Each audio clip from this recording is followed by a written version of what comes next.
Welcome to TaraElla Report Post-Woke, where we consciously aim to move beyond the woke versus anti-woke culture wars and towards a post-woke model of culture and politics. Today, I want to talk about why both the woke and anti-woke positions are insufficiently intellectual and why a truly intellectual atmosphere is essential for a post-woke movement. Let's start with the woke position first. As we have previously established, wokeness is actually rooted in philosophy and theory that came out of academia. This is why to some people it has the veneer of being intellectual.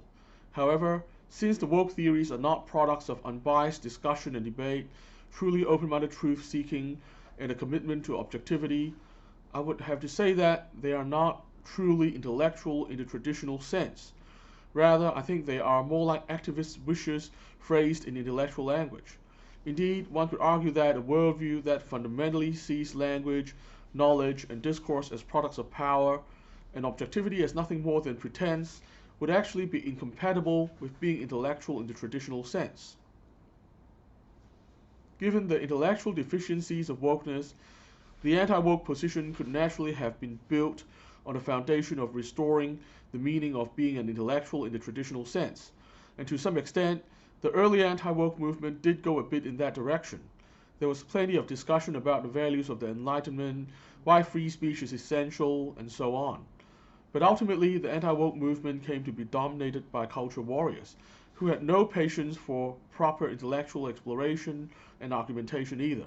I believe this is why anti-woke intellectual projects like the intellectual dark web ultimately ended up quite hollow and unattractive after a while.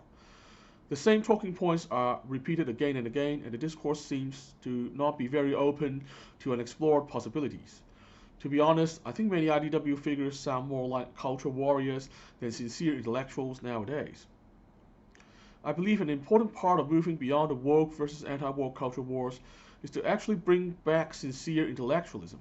We need people who are dedicated to exploring the objective truth of the world, rather than just seeing the world as they wish, or worse, selectively picking and choosing facts to build a biased narrative to suit their political agenda.